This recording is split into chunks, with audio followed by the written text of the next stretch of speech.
Turó de la Pleta dins de la col·lecció de turons de Raïmat. Què és aquesta col·lecció, Carles? Doncs és una col·lecció de nous vins que hem tret, fent una selecció de vins precisament d'aquests turons, que són aquestes petites elevacions que podem veure aquí al darrere, on hi tenim un terreny i un sòl totalment diferent d'aquí a baix a la vall, no? Són terrenys més compactes, molt pobres, i bueno, allà s'expressen les millors vinyes. Selecció dels millors raïms, mínima intervenció, criança amb fudre evitant l'efecte dels torrats. Podríem dir que en aquest vi esteu buscant la màxima expressió de la Chardonnay?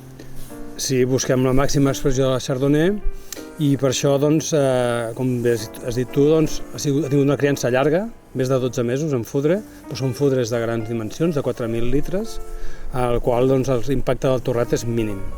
I llavors, prèviament, abans de la fermentació, també el que vam fer va ser una maceració prefermentativa durant 48 hores per extraure força aromes de les pells. I precisament el color deu venir per aquí també, no? Sí, una mica el color així daurat que té també ve per això. Ara, mentre m'explicaves això, pensava, curiosament, a Raïmat sempre sou els primers en sortir als noticiaris com els que inicieu la barema més aviat, no? Què té Raïmat perquè la varietat Chardonnay s'hi adapta i tan bé? Doncs abans d'explicar-te allò de la Chardonnay, t'explicaré que són famosos per ser els primers, però ningú ens coneix perquè són dels darrers també. Ah, també?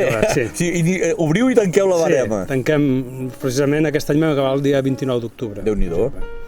El que té Raïmat és un clima continental, que el que fa que durant el període de maduració, el període d'estiu, hi ha un intercanvi tèrmic entre el dia i la nit molt elevat, i això fa que el raïm maduri molt bé i preservi molt l'acidesa, la frescor.